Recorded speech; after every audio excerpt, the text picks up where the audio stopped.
Keith Baker asks, I have owned the audio version of The Power of Now for over 10 years, but I feel that I still get stuck around my pain body. There must be something very seductive about it, as I feel I spend a lot of time in negative thoughts like, what's the point? And you'll never get past this, so why even try? Which can lead to feelings of hopelessness and depression. I've read that emotions generate chemical compounds in the brain which can be addictive, like drugs, so that it's possible to be addicted to negative thinking in a sense. And I think I suffer from that addiction. Do you have any insights as to how to break free?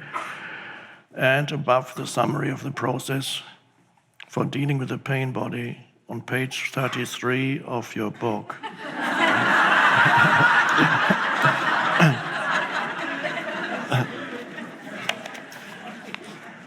Let me just visualize my book.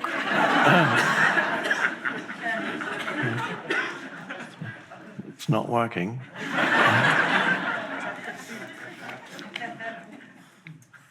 It is true that negative thinking can be very addictive.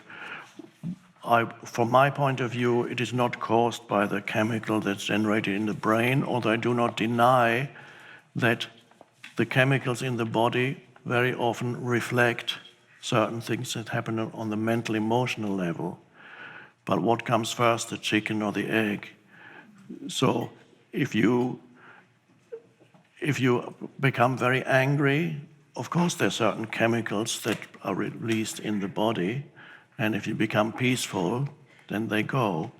The addiction is not in the chemical, I don't deny that there is a chemical component to emotional states, but it is the addiction to negative thinking.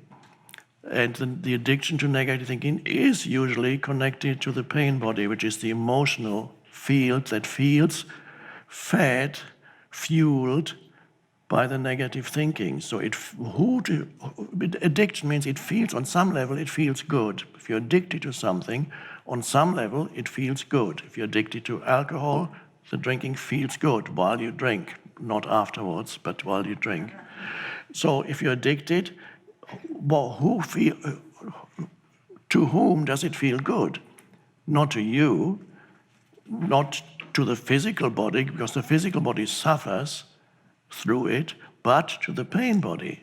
This emotion loves to get more of the same energy by generating further negative thinking in your mind. And it feeds on it because it doesn't get enough food through the drama in your relationship. Either you don't have one, or or your partner doesn't cooperate enough. So, how this? You are Keith. You are aware of these negative thoughts that you mentioned that are repetitive and happen frequently. You give 2 examples. One is, you'll never get past this, so why even try? And what's the point? It's another one. And there are probably others. So you are aware of these thoughts, but it seems that you are not aware in the moment that these thoughts arise. You are aware retrospectively.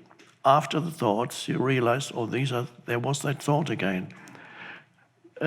The question is whether there's enough presence in you to be aware in the moment or immediately after a thought of that kind arises, to notice it, to notice also its futility, to notice its repetitiveness, to notice its pointlessness, its untruths, to notice that you don't want it because you don't want it. When you notice it, you are the awareness, and you as the awareness don't want it. The pain body wants it. So the awareness has to come in so that you break the link between your pain body and your thought processes. That is the key, is to sever the link between your thought processes and the pain body. In order to sever the link between those, there needs to be enough awareness. presence. Only the presence can sever the link. The presence comes in, and so you no longer, the emotion is no longer controlling your thought activity. That's the key. And that's the beginning of the end of that vicious circle that otherwise will take over your life. So what is needed is for you to be there in the moments these thoughts occur, or immediately after, and then immediately look at the thought and say, there it's again, and do not believe it. You know, some of you, or many of you might know Byron Katie's work, and Byron Katie's work questions your thoughts. And that's a wonderful thing, so that you no longer believe every thought that comes into your head. What's the point? If you believe it, so what's the point? Oh, it's not working anyway. Nothing works in my life. It's never has anything worked in my life. I remember these emotions, these thoughts I used to have in my 20s and even in my teenage years for many years. One of my favorite thoughts was,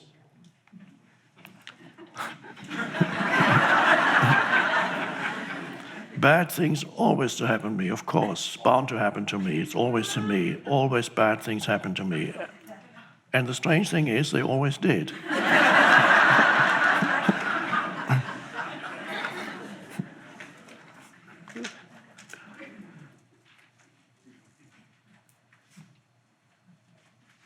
There was my early awakening, an awakening, not the real awakening, an awakening episode I had, which actually to some extent already transformed my life in my teenage years when I was 17. And already in my 20s I was unhappier even, especially the second half, or first half too. But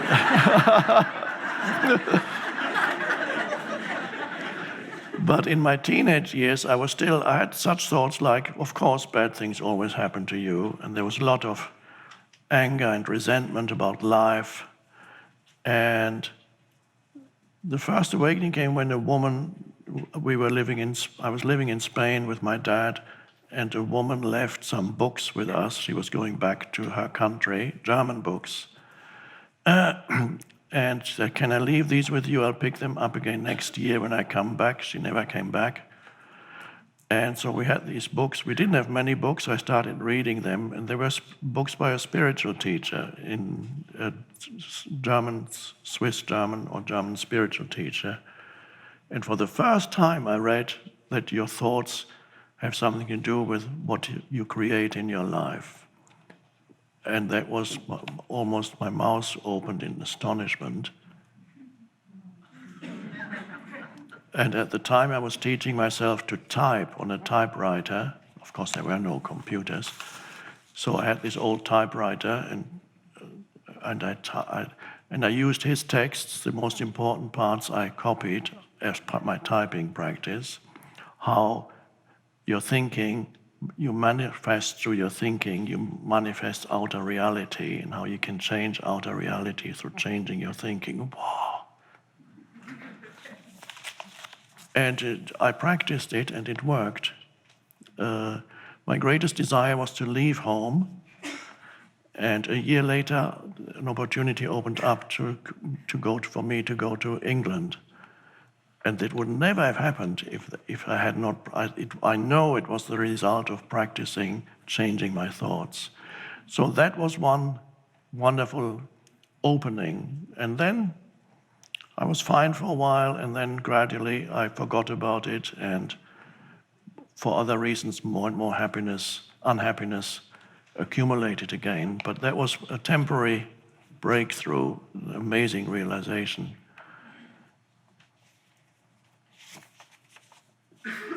So be there when the thoughts happen, recognize they're pointless, they're futile, they're painful, I don't want them, I don't need them, they have no purpose whatsoever. So Byron Katie approaches thoughts by asking, is it true? So whatever people say, is that true? And in most cases, say, well, do you know it to be true? There's no point. Is that true? Yeah, it's true. Do you really know it to be true? No, I don't know if there's no point or not. So it kind of diffuses the power of thought over you by asking the question. It's like taking the valve out of an inflatable toy by asking, do I really know? The thought is, yeah. And you pull out the stopper and it goes, do I really know this to be true? No, not really. So